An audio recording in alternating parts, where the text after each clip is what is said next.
Dear students, आज हम आपको बीएससी सेकेंड ईयर का पेपर सेकंड की यूनिट थर्ड का टॉपिक ओवेरियन साइकिल के बारे में स्टडी कराएंगे कि ओवेरियन साइकिल के अंतर्गत फॉलिक्यूल्स का डेवलपमेंट विभिन्न अवस्थाओं से किस प्रकार होता है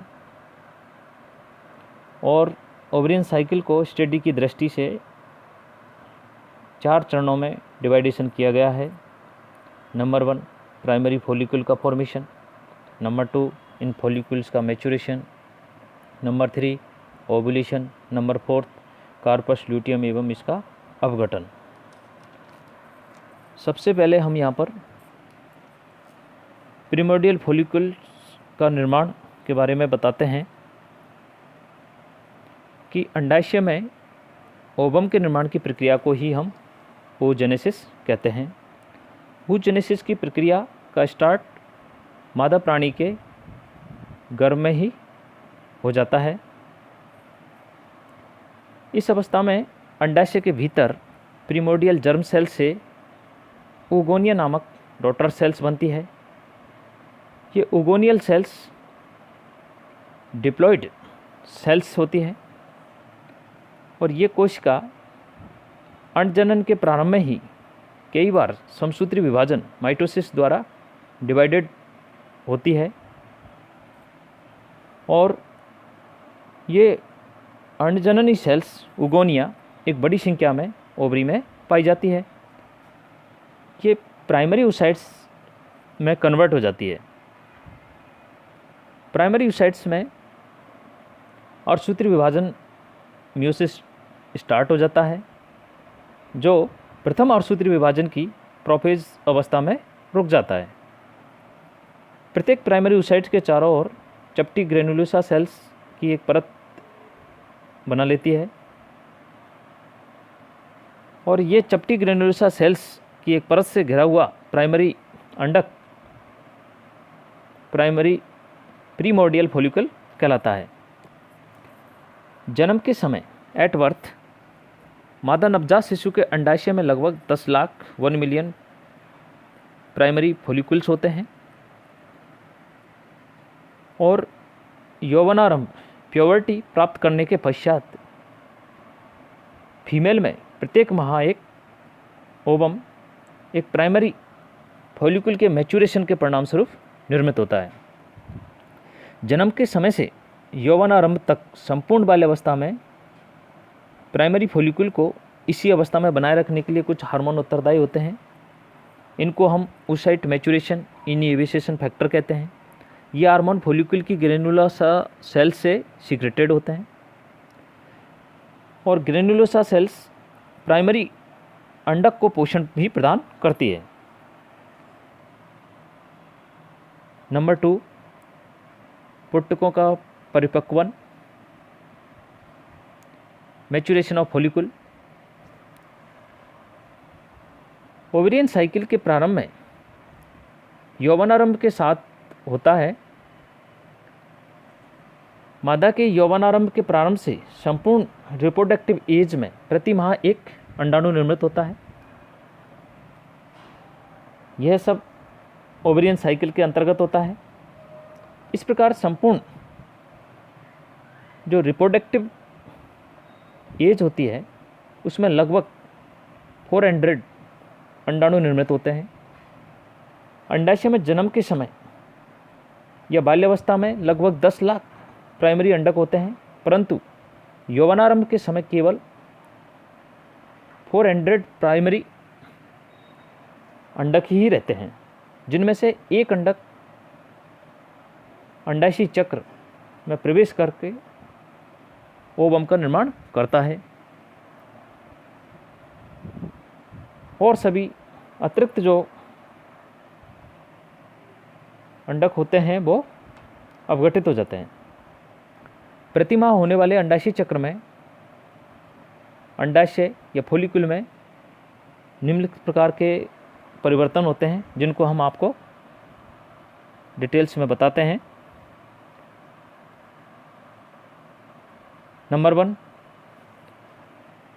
change of primordial follicle to primary follicle, प्रारंभिक पुटक का प्राथमिक पुटक में परिवर्तन। जो प्रारंभिक पुटक के चारों ओर उपस्थित जो प्लेटेड ग्रेन्युलोसा सेल्स होती है वो अपने आकार में परिवर्तन करके अब क्यूबोडियल साइज की हो जाती है, घनाकार हो जाती है, तथा इस फोलिकुल की इस कंडीशन को हम प्राइमरी फोलिकुल कहते हैं, जिसको हमने डायग्राम के द्वारा दिखाया गया है कि फ्लैट ग्रेन्युलोसा सेल्स जो प्रीमोर्डियल फोलिकुल सेल्स हैं जो प्राइमरी फोलिकुल में कन्वर्ट हो गई और इसकी जो आकार है वो क्यूबोडियल ग्रेन्युलोसा सेल्स घनाकार के रूप में दिखाई दे रहा है। प्राइमरी फोलिकुल का डेवलपमेंट और इसका मैच्योरेशन फोलिकुल स्टिमुलेटिंग हार्मोन एवं ल्यूटिनाइजिंग हार्मोन के नियंत्रण में होता है। अब आता है प्राइमरी फोलिकुल का मैच्योरेशन। प्राइमरी फोलिकुल का मैच्योरेशन जब रज चक्र के प्रथम कुछ दिनों में एफएसएच व ल्यूटिनाइजिंग हार्मोन एलएच स्राव की मात्रा, सिक्रेशन की मात्रा कम से थोड़ी ज़्यादा हो जाती है, तब इन हार्मोन विशेष में स्पेशली एफएसएच की उपस्थिति में 6 से 12 प्राइमरी फोलिकुल प्रत्येक माह वृद्धि करना प्रारंभ कर देते हैं और इस प्रकार प्राथमिक अंडक के चारों ओर ग्रेन्युलोसा कोशिकाओं की एक परत बन जाती है और प्राथमिक अंडक व ग्रेन्युलोसा सेल्स के स्तर के मध्य में एक पारदर्शी म्यूकोपॉलीसेकेराइड का बना हुआ स्तर बन जाता है, जिसे हम जोना पेलिसुडा कहते हैं। फोलिकुल्स की यह अवस्था सेकेंडरी फोलिकुल कहलाती है।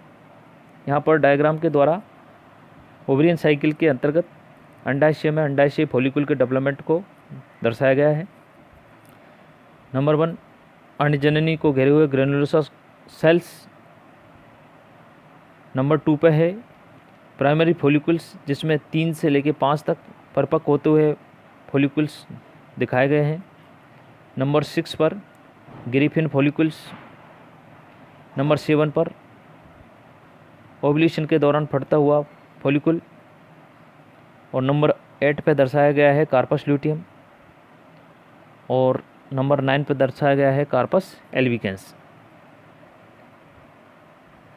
इसके पश्चात सेकेंडरी फोलिकुल में एक फोलिकुलर कैविटी या एंट्रम बनना स्टार्ट हो जाती है और इस कैविटी में एक फ्लूइड भरा रहता है जिसको हम ल्यूक्यूअर फोलिकुली कहते हैं। धीरे धीरे फोलिकुल कैविटी के विस्तार के कारण पुट्टिका का आकार बढ़ता जाता है और पुट्टिका के चारों ओर स्ट्रोमा परिवर्तित होकर कनेक्टिव टिश्यूज का एक दोहरा स्तर बना लेती है, जिसका आंतरिक स्थल ग्लैंडुलर व हाईली वेस्कुलर होता है। यह स्तर थीका इंटरना कहलाता है। इस स्तर की कोशिका स्टीरॉयड हार्मोन सीक्रेटेड करती है और बाहरी साइड जो तंतु में कनेक्टिव टिश्यूज का स्तर, जिसे कि हम थीका एक्सटर्ना कहते हैं, उस साइड के चारों ओर 2 या 3 स्तर का ग्रेन्युलोसा एपिथेलियम क्यूमुलस उफोरस कहलाता है। जोना पेलिसुडा के ठीक बाहर की ओर ग्रेन्युलोसा सेल्स अन्य कोशिकाओं से डिफरेंट होकर कोरोना रेडिएटा स्तर बनाती है। फोलिकुल्स की इस अवस्था को मैच्योर फोलिकुल या ग्रेफिन फोलिकुल कहते हैं, जिसको हमने यहाँ पर डायग्राम के द्वारा दिखाया गया है कि क्यूमुलस उफोरस, कोरोना रेडिएटा, इस फोलिकुल का विवरण डी ग्रेफ नामक साइंटिस्ट ने दिया था, इसलिए हम इनको ग्रेफिन फोलिकुल के नाम से जानते हैं। फोलिकुल में थीका लेयर का डेवलपमेंट, पुट्टिकीय कैविटी का बनना फ्यूज ग्रंथि द्वारा सीक्रेटेड हार्मोन एफएसएच के द्वारा इंड्यूस्ड होता है। विकासशील 6 से 12 फोलिकुल्स में से सिर्फ एक ही फोलिकुल मैच्योर होकर ग्रेफिन फोलिकुल बनाता है और शेष फोलिकुल जीर्ण पुट्टक में परिवर्तित होकर अंत में नष्ट हो जाते हैं। प्राइमरी oocytes अपनी पूर्ण वृद्धि हो जाने पर अर्धसूत्री विभाजन द्वारा सेकेंडरी oocyte व एक प्रथम पोलर सेल्स बनाती है। यदि मेंस्ट्रुएशन साइकिल 28 डेज का हो तो मेंस्ट्रुएशन साइकिल के प्रारंभ से करीब 14 डेज 14वें दिन ओव्यूलेशन होता है। नंबर 3 पे आता है हमारा ओव्यूलेशन। सामान्यतः लगभग मेंस्ट्रुएशन की अवधि के मध्य में मेंस्ट्रुएशन ब्लीडिंग के प्रारंभ से 14वें दिन मैच्योरेटेड ग्रेफियन फॉलिकुल अंडाशय की सतह पर आ जाते हैं। अंत में फटकर सेकेंडरी oocyte को उसके आवरणों सहित मुक्त कर देते हैं और सेकेंडरी oocyte सिलेटेड कीप द्वारा फैलोपियन नलिका में पहुंच जाते हैं और ओव्यूलेशन की प्रक्रिया अग्रपीयूष ग्रंथि द्वारा सीक्रेटेड ल्यूटिनाइजिंग हार्मोन के प्रभाव में होती है। नंबर 4 कार्पस ल्यूटियम और इसका अपघटन। जब सेकेंडरी oocyte फ्री हो जाता है तो फॉलिकुल का बचा हुआ भाग कार्पस ल्यूटियम नामक संरचना बना लेता है। ग्रेन्युलोसा सेल्स का ल्यूटिन सेल्स में परिवर्तन हो जाता है तथा थीका इंटरना की कोशिकाएं तथा ग्रेन्युलोसा सेल्स आकार में वृद्धि करती है।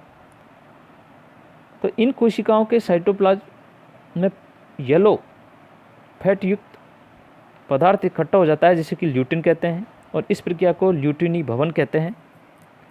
और इस प्रकार संपूर्ण जो संरचना बनती है वो कार्पस ल्यूटियम कहलाती है, जो कि एक एंडोक्राइन ग्लैंड का कार्य करती है तथा प्रोजेस्टेरोन तथा एस्ट्रोजन हार्मोन सीक्रेटेड करता है। कार्पस ल्यूटियम का बनना, इसका कायम रहना अग्रपीयूष ग्रंथि द्वारा सीक्रेटेड हार्मोन LH की उपस्थिति पर डिपेंड करता है। ग्रेन्युलोसा सेल्स का ल्यूटिन सेल्स में डेवलप चेंज ल्यूटिनाइजिंग हार्मोन के प्रभाव में होता है, इसलिए अग्रपीयूष ग्रंथि द्वारा सीक्रेटेड इस हार्मोन का नाम ल्यूटिनाइजिंग हार्मोन रखा गया है। अगर डिम का निषेचन हो जाता है तो कार्पस ल्यूटियम एक्टिव रहता है तथा मादा हार्मोन सीक्रेटेड करता है। लेकिन अगर निषेचन नहीं हो तो इस अवस्था में कार्पस ल्यूटियम पैसिव होकर कार्पस एल्विकेंस नामक स्ट्रक्चर बना लेता है तथा कुछ समय बाद में यही रचना डीजनरेट अब भ्रष्ट होकर समाप्त हो जाती है।